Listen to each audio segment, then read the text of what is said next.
What's going on, y'all? Welcome to MMA Bros. I'm Nate. I'm Elijah. And today we'll be discussing the greatest UFC title fights of all time. Before we get into the video, we just want to explain our criteria on why we think it's the greatest fights of all time. We're basing our list off of competitiveness, brutality, and sheer will. All of these fights could have went either way, and they show the grit and determination and how and why they are in the UFC. Yeah, and we also want to put out there that this is just our personal opinion, and not only that, but a lot of these fights could be interchangeable. For sure. Because it's hard to debate which one's better than the other, but we're going to try to do that. Let's get started. So this is our list, and we like to hear what kind of list in your comments. What are your top 5? Give us some honorable mentions too as well if you like, and let's get started with the video. And we're going to get started on a list with number 5. Number 5, Max Holloway versus Brian Ortega. And this fight was such a banger. Yeah. The first round, it was pretty competitive, but honestly, Holloway was piecing Ortega up a little bit. But every so often, like, Ortega would just stand in the pocket and trade and land a big counter. I think he landed like a big elbow in that round. I think it was also in the first round. At the end of the round, he landed like a head kick. But for the most part, Holloway was picking him apart, landing a lot of straights, clean on the chin. And as the fight goes on, Holloway starts picking him apart even more. But like I said before, Ortega showing his grit, his toughness, and every so often he lands a big counter. He stands and trades, but he's getting beat. Third round comes around, and Ortega came out strong, landed a left hook into a right straight, and rocked Holloway back, like rocked him a little bit. He started unloading, swinging on him, takes him down, and then Holloway gets right back up, shows his grappling defense, which was another good part of the fight. And then right when he got up, Ortega set up a beautiful spinning elbow right on the chin. No idea how Holloway ate that. Yeah, ate that. Still standing. Not even wobbled. No, not even wobbled or nothing, which makes it even more crazy. And then later in the round, Ortega starting to slow down a little bit, and Holloway starts to find the shots again, but he lost that round because Ortega landed the biggest shots. And then in round 4 is where it gets really wild. Yeah. Ortega just starts getting picked apart, if I'm being honest, but he shows his grit, he shows his toughness. His dogged. Like he was in there bloodied, still fighting back, and he hit Max with a few good shots, especially in round 3. Round 3, I believe was the best round for Ortega. And man, he was landing some power shots that would take many dudes out. But Holloway still, it started at round 4, just high pressure and just honestly piecing him up, doing what Holloway does. And eventually he gets him against the cage, and the volume's just way too much Ortega. And during this time, Max is just taking full advantage of his gas tank and just piecing him up in the face. And it gets to the point where his Ortega's eyes just swelling crazy. Like it's basically shut at this point.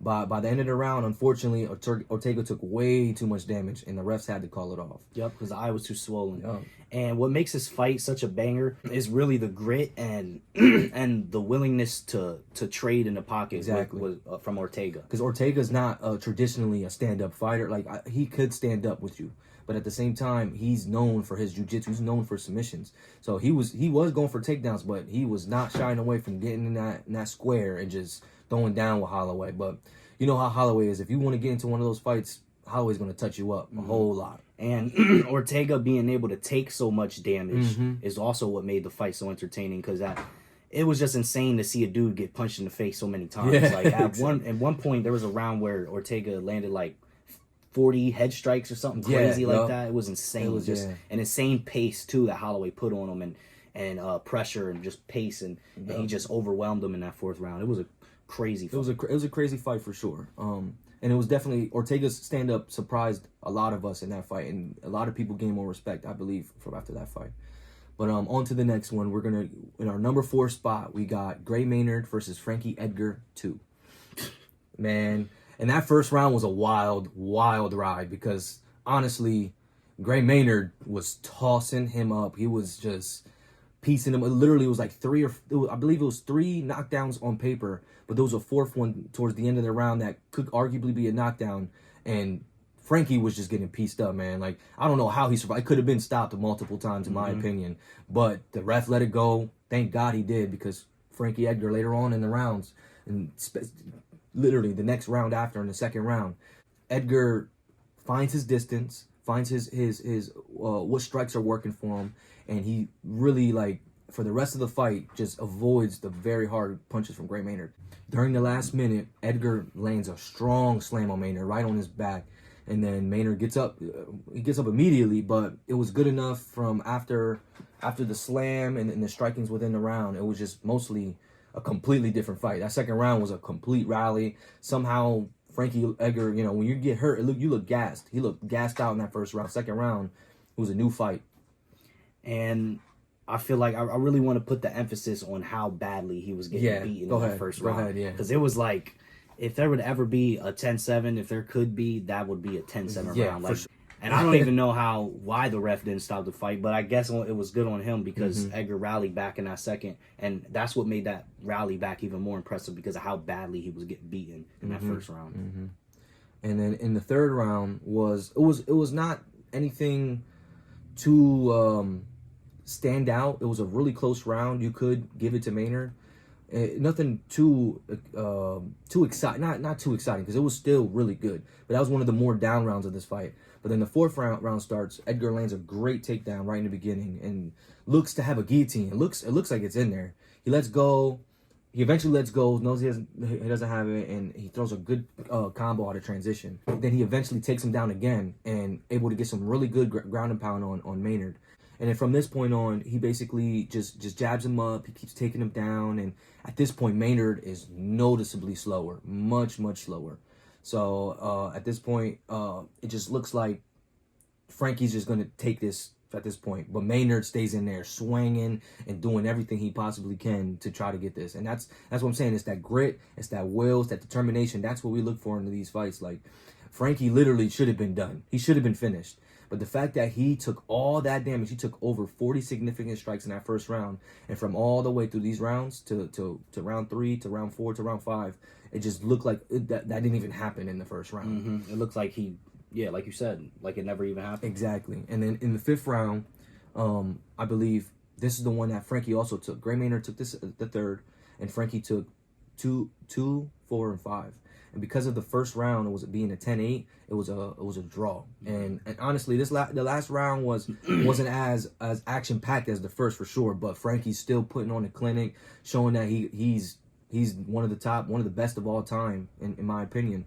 And Maynard does land a few good shots, but it wasn't enough for him to honestly win, or even Frankie, because at the end of the day, it was a draw. It was one of the very few draws that I believe in championship fights that deserve a draw, because both those dudes were.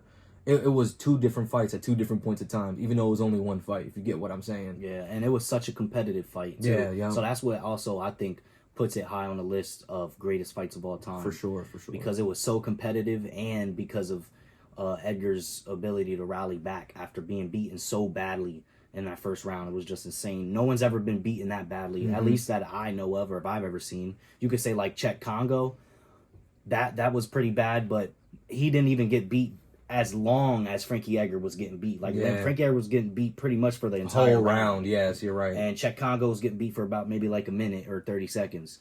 Yeah. But yeah, I believe it was like 50-something significant strikes in that first round that Gray Maynard landed on Edgar. There's some fights that don't even get to that amount of, and let alone happening in the first round. And let alone in a title fight. In a title fight, for sure. It was especially all these fights, the fact that it's hard to even see such a competitive fight, not competitive, but it's hard to see such an entertaining fight at a title fight. Usually it's a lot more technique and a lot more slower pace. You don't normally get to see wars in title fights.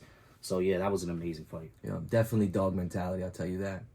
And in our number 3 spot, we have Kelvin Gastelum and Israel Adesanya. And man, this was one of those fights. It was like that really, in my opinion, Kelvin was always doing great. He was on the rise for the belt, but this is the fight. I'm like, damn, that dude is a menace, and he's a dog. And same thing with Izzy. Like you can talk all the trash you want about whatever you want on the recent stuff about Izzy, but we can't deny that Izzy is arguably one of the best strikers of all time in MMA. And he shows it in this fight. He shows his growth, and within the fight, he really he adjusts, but so does Kelvin. Kelvin realizes that his best opportunities is in up close.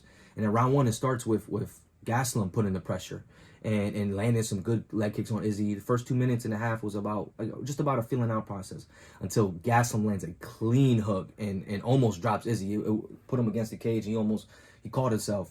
And Gastelum just keep the pressure going, landing so many left counters, and most of them were very clean, but that was what ultimately won him the round. Yeah. And then round 2, Gastelum lands a really good straight that like kind of stuns him a little bit back onto Izzy. But then Izzy just stays poised. He goes through and he hits Gastelum with a right hand that drops him. And I was like, oh shit. First round, Gastelum dropped him, almost dropped him. Now the second round, Izzy dropped him. I'm like, yo, this is a banger, and they're just going at it. But Gastelum, even though he got dropped, he gets right back up immediately, keep pressuring Izzy. But as he was pressuring, Izzy hits him with a spinning elbow, another crazy attack that, like, yo, like, how's this dude eating this? Gastelum just keep going forward. That's just biting down on his mouth guard and doing what he got to do to try to win this fight.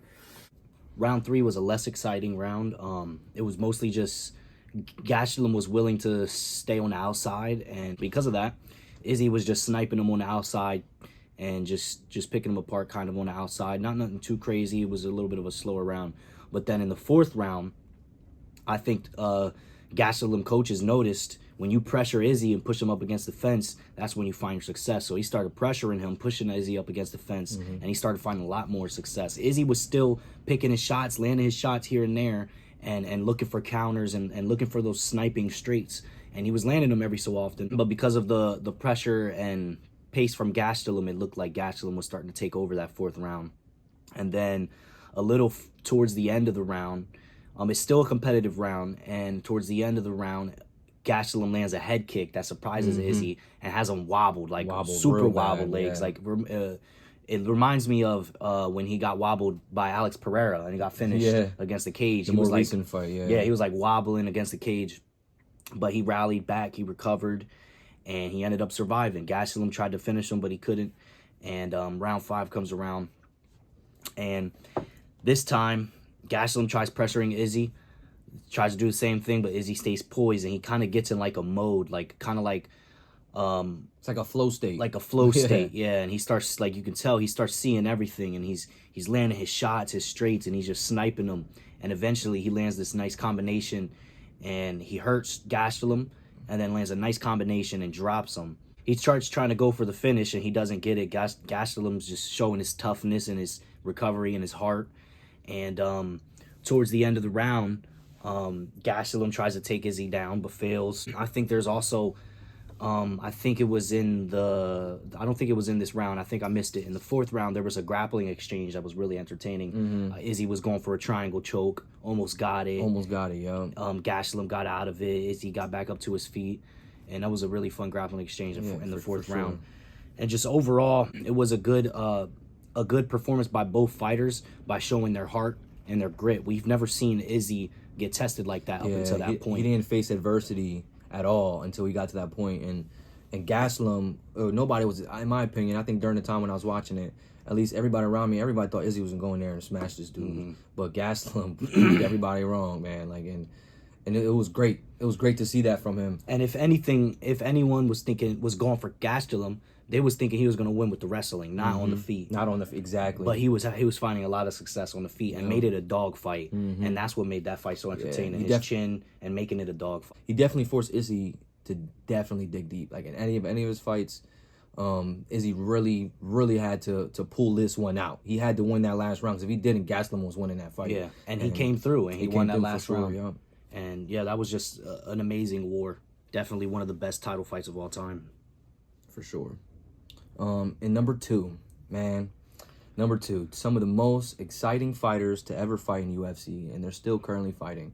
Poirier and Holloway 2. And this is kind of fitting, because right now, recently, we got Gaethje versus Holloway, and that could arguably, that's not a title fight, it's a BMF belt, but just saying, these guys got Holloway, Poirier, Chandler, and Holloway's usually the weight class below, but he's going, like, he fought Poirier. He fought 155 before, and man, this fight was exciting. The very first minute starts off, it was like a filling out process, a few leg kicks, some jabs, and about 3 minutes and 30 seconds in the round, Holloway lands a nice left hook that momentarily stuns Dustin. It was like a hold up moment. But then Dustin stays poised while taking a few more shots. They reset in the middle of the cage. And Poirier lands a hard, clean straight that just, for the first time I think during this time, that we've seen Holloway stunned, like wobbled in a way. Poirier keeps the pressure, landing many shots on him to the head and also a few knees here and there, but Holloway shows his chin by taking so many significant strikes. They're like unnecessary amount. Holloway, especially by a bigger dude like Dustin Poirier, got noticeably more power than Holloway in this round. Yeah, that was immediately noticeable from the first round. Very first how much round. power he had. And the fact that, and how loud the shots were, too. Yeah. Those were like loud, thudding shots that somehow Holloway just overcame them. And in round 2, Holloway starts with a good body shot, a good check hook. But then you see Poirier kind of slows his pressure. He's not really pressuring Holloway much in this round, but he's blocking. He's more on the defensive on this one. Maybe he's trying to slow him down, maybe probably gas out Holloway, but or probably he was thinking, I went a little too crazy in the first round. Holloway has a good chin. Let me chill this round, try to regain my gas tank, because he knows Holloway's going to pick up as the fight goes on. Yeah, for sure. And then but Holloway seems to found his little groove. He keeps the pressure, and it seems like in the moment, it seems like Poirier's slowing down, but I just think that was part of his strategy. Then in the last minute of the round, Poirier lands 2 hard hooks. Honestly, Holloway was more so keeping the distance, piecing them up with the jabs. There was a few good check hooks, some good counters. Then in the last minute, Poirier just landed 2 really good hooks and wobbled the crap out of Holloway. He just starts swarming him with so much with volume, I should say. It didn't look like a lot of those shots landed, but it was more so a volume exchange, and that power was what made Poirier won that round. So in round 3, Max keeps the pressure for a good amount of the round. But what I like about this fight is like these guys, they take turns pressuring each other. It's like they know when they need to pressure each other, when they need to come back. But most of this round was Poirier with catching him with good counters. Poirier then in that moment starts when he caught him with like two good counters, and that's whenever Holloway started backing up, and now Poirier is now pressuring him. But even so, with all the power, all the shots that Holloway's getting hit with, Holloway stays poised. He doesn't let up, essentially. And in about the last minute, he gets Poirier against the cage and he starts unloading on him. Until Dustin shoots for a takedown. And Holloway defends it really well. And as he's defending, he just starts raining down some elbows on the side, which I believe is what definitively won the round. Poirier had some good counters in the beginning of the round, but Holloway really took off towards the last couple minutes of the round. And then round 4, this was when Holloway started to take over a little bit. Poirier started to slow down, and the tide started to change. And at this point, you're thinking like, oh man, Holloway, he's rallying back. He suffered a lot of adversity, getting hurt multiple times through those rounds, and it wasn't looking good for him. But then round 4 comes and he's looking good with a high pressure, high volume, as always, putting it on Poirier, and he's pretty much beating him for most of the round. And then at the end of the round, Poirier lands a big knee that cuts Holloway's forehead wide open, and because of that knee, he landed the biggest damage of that round, and he stole that round at the end. Little upsetting, because you was like, oh man, Holloway, he's rallying back, and then of course one little shot and he loses the round. Round 5, again, nothing too crazy. No one gets hurt or wobbled or anything like that, but there's a lot of volume from Holloway, and pretty much as the round gets closer to the end, they start to trade. They start to trade in the pocket and just make it a fun little exchanges before the fight's over. Doing what Holloway does. You know what he likes to just point in the middle of the cage and they start fucking banging. And that's exactly what happened there, man. And it was an extremely exciting fight. It was like one of those fights where you really don't know who's gonna win. It felt like one shot can take it, or a few shots can take it. And the fact that this went to decision made it, honestly, in my opinion, all the better. And it was constant action for the most part. Mostly stand-up. There was a few takedown attempts by Dustin, but even with that, it made, in my opinion, made the fight more exciting. It made it more interesting to see what could happen in that fight. And in my opinion, this shows why these two guys were some of the greatest strikers in UFC right now. And right now, before we get to number 1, we want to talk about our honorable mentions. Our first honorable mention we will talk about is Robbie Lawler and Rory McDonald too. And the reason why I didn't put it in my top 5, a lot of people I see, before we did this video, we did some research, and we see in a lot of people's number 1 greatest title fights, it's Rory versus Robbie Lawler, and it is one of the greatest title fights of all time. One of the greatest fights of all time, period. And before I rewatched the fight, I was thinking this is going to be definitely in the top 3 of our list before I watched the fight. And then I actually watched the fight. And it was an amazing fight. But there was a lot of inactivity. There was if I'm being honest. down moments. Yeah. A lot of down moments. And of course, in a lot of banger fights, there's down moments. Is, yeah. But I just think it was a little slightly overhyped. Definitely top 7. And that's why it's in the honorable mentions. So let me describe what happened. First round, nothing happened. And that's my point here. Lawler landed like a straight at the end of the first round, I believe, and busted Rory's nose open. Biggest moment of the round, which was pretty cool, pretty entertaining, good round because of that, because he busted his nose open. Second round comes around, and I'm sorry, I was wrong. First round, he didn't bust his nose open. It was the second round where he busted his nose open. First round, nothing much at all. Second round, nothing much until Robbie starts to land his straights and bust Rory's nose open, which made it a good round.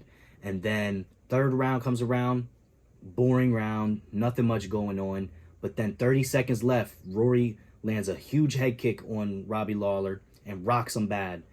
And then he starts teeing off on him, trying to get the finish. But he doesn't get the finish. Robbie Lawler survives.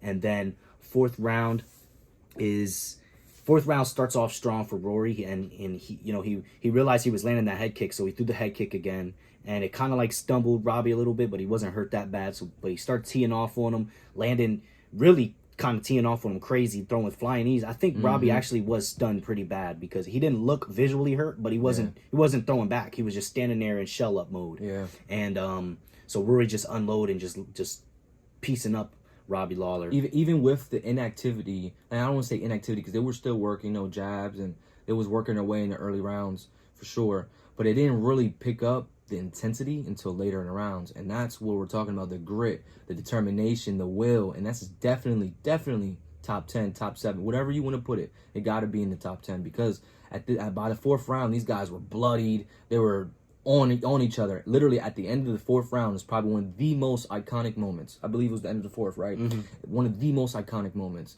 Robbie Lawler and Rory McDonald at the end of the round just standing at each other. You see Robbie Lawler just spit the blood out, and they're just staring at each other in the middle of the octagon. One of the most badass moments in UFC history, in my opinion. Still gives me goosebumps to this day. But man, that's whenever it really wow, this is a brawl. This is a war. And I think that part of that epic stare down is what made it an even better fight. Mm-hmm. So in a lot of people's it was such a great fight. Don't get me wrong. There's a reason why it's on this list. Yes. But I think because of that sick stare down, a lot of people, they remember the stare down, but they don't really remember everything that happened in the fight. Exactly. So they remember, that was a crazy war. That stare down was crazy. That's one of the best title fights of all time, and it is, and that's why it's in the notable mentions. But not in doesn't make the top 5, but it just slightly barely. Yeah, honestly, you can switch this list up any way you want. Yeah, and honestly, there's probably some more fights that you can arguably say that can be in these spots. But these are all basically just the amount of dog mentality. And I see out of all the fights that we've seen, I've seen the most dog mentality and what it means to be an MMA fighter, a UFC fighter for that matter. And these guys showed why they are the best in the world, man. Yeah, but so I don't want anybody to get me wrong. That was one of the greatest fights of all time. For sure. Just in my personal opinion, there's the fights that we put in the top 5, I think are just slightly ahead of it. Slightly ahead. And then we got one more notable mention, or honorable mention, sorry. It is Aldo versus Mendez 2. And the first round starts off real fast. Mendez hits Aldo with a nice shot that drops him. And at this point, Aldo hasn't faced adversity as well. That's another thing with these fights. A lot of these fighters, the first time they face adversity, how do they control? What do they do to get over that and try to win? And or even if they don't win, what are they doing in their power to try to get the dub at the end of the day?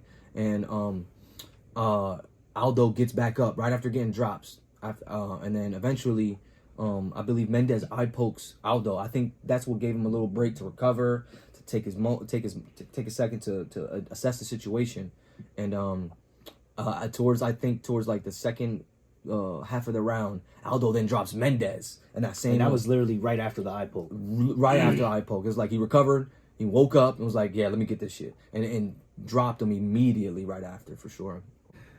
And then after that round, you kind of realize, like, this is going to be a close fight. This is going to be a tough fight. Aldo did drop him at the end of the round, like you said, but I don't think it even counted as a knockdown. Yeah, because it was you're right. It was after the bell. I think you're right. But at the end of the day, he was in the combo. You shouldn't stop defending yourself. You know what I mean? This is not the UFC game where when the round ends, it makes you stop blocking. You know what I mean? Like, so at the end of the day, he hit him. It was in mid combo, so he still dropped him. Granted, maybe not on the scorecards, but honestly, when UFC fighters, MMA fighters, boxers, whoever the case may be, they practice these combos thousands and thousands of times. So it's like muscle memory. Just once you throw the first punch, you follow through. You know? That's what they do. So I mean, I'm not saying giving them an excuse on that, but hey, you should have been defending yourself. In my opinion, it don't count, but I think that really that hurt Mendez. You can't really, you kind of can't blame him though, because it was the end of the round.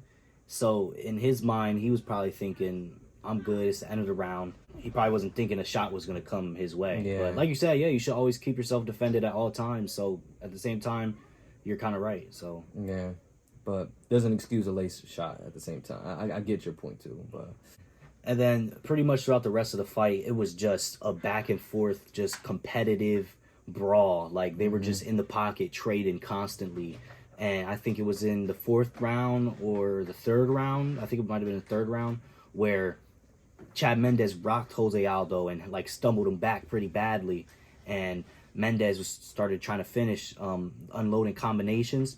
And then Jose Aldo countered Mendez and dropped Mendez. And now Mendez is trying to survive. And Aldo's letting some ground and pound go. But, you know, Mendez ends up surviving that, which they get back up to the feet and just keep trading and just making it an entertaining fight, high pace, and it was super competitive. Like it was an electric fight for real.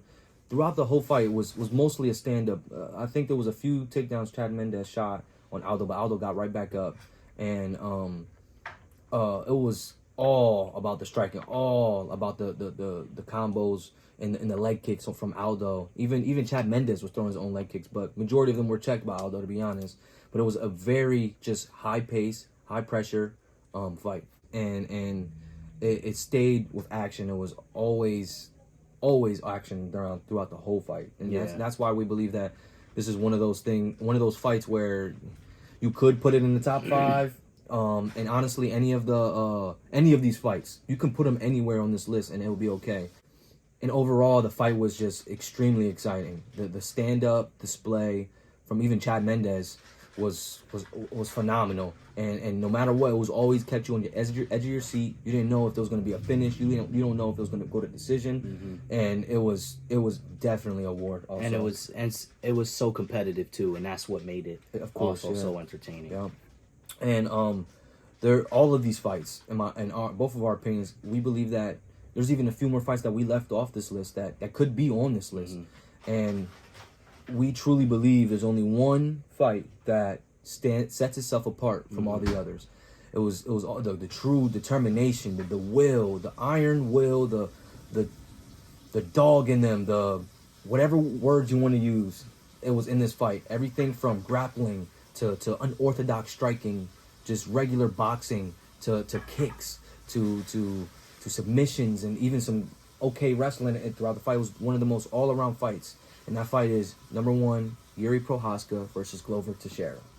Yeah, and that fight is just like, when you look at our top 5 or our top 7, I guess you could say, every single fight is like hard to separate. Like it's hard to say, oh, this one was better than this one. It's so hard to compare, especially because every single fight like is so different. Like one fight is so great because of this reason, but then the next fight will be great because of a whole completely different other reason. And that's what makes it so hard to debate which one is better than the next. But Yuri versus Glover, we've just never seen a fight like it. I've never seen a fight like it, and that really it separates itself from the rest of the fights. Every single second of every single round was non-stop, in your face, flying knees, elbows, takedowns, ground and pound, elbows from top position.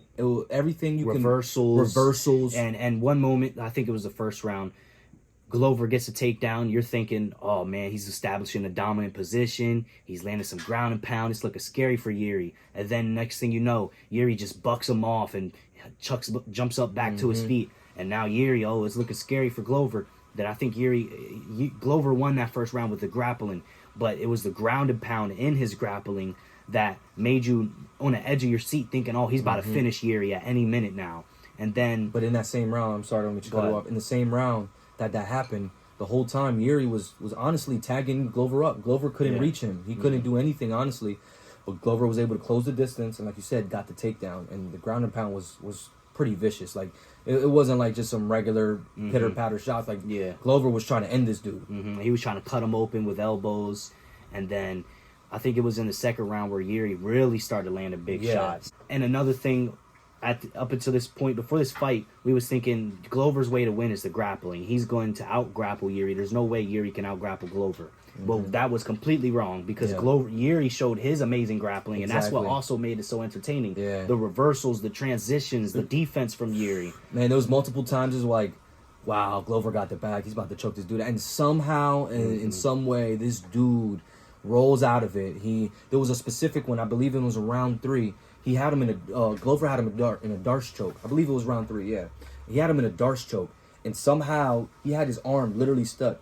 He bent his arm and literally did a whole flip over to get out of the Darce choke, and then started raining down ground and pound on top of Glover. It was one of the most insane transitions. I'm like, wow, like how do you even do that? Bro got to be double jointed or something, because that was the way he bends his arm and just uses his forearm to literally give himself the force to flip around and get out of that situation. And on time, in that same fight, that same instance, Glover was already raining down ground and pound. He looked dominant. Then all of a sudden, Yuri looks dominant. Now he's raining down ground and pound. Later on in the fight, I believe it was round 5, was when the speed and the gas tank really showed. It showed that Glover, he was tired too, but he had a little bit more in the tank than Yuri did at the time. And he started piecing them up with the hands. Like, you would never think. Shots.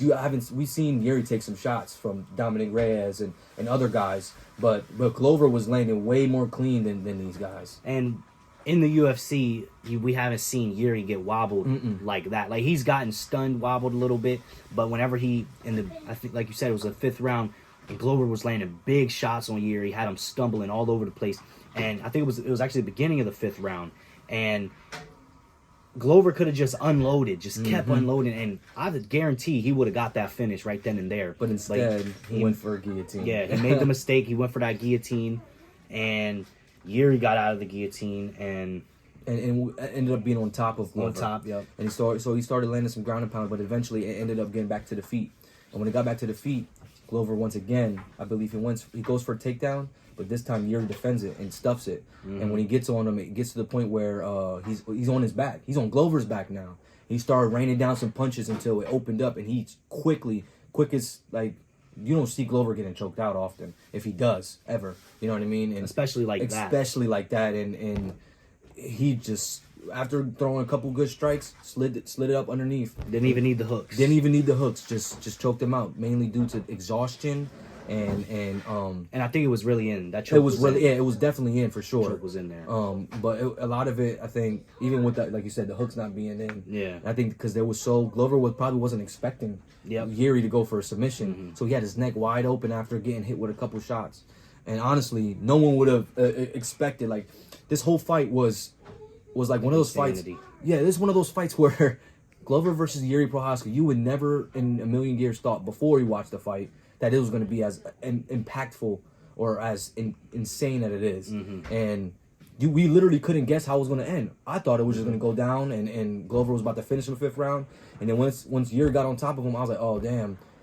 Glover should just ride this out and just get the win because he was winning by round. He was winning. Mainly because of the dominance of the grappling and the dominance of the ground and pound. And honestly, he was more cut up during the time. Yuri was more cut up and bleeding heavily. So it was just so unpredictable, man. And the competitiveness, the way it could have literally went either way, and at any moment of the fight, it could have been ended. Yeah. Any moment. At any moment, you were thinking, oh, Yuri's about to get knocked out, or Yuri's about to get submitted. Next moment, you're thinking, oh, no, Glover's about to get knocked out. Glover's about to get submitted. And that's what just made it such an entertaining fight. You were constantly on the edge of your feet. Constantly wondering what was going to happen next because, I was gonna say, just such an amazing war. And definitely, if you've never seen the fight, you got to go check it out. You got to go check it out. And I'm pretty sure you would agree with us as it being the greatest title fight of all time. But guys, that's going to wrap it up now. We're the MMA Bros. I'm Nate. I'm Elijah. And I hope you guys enjoyed the video. You guys have a great day.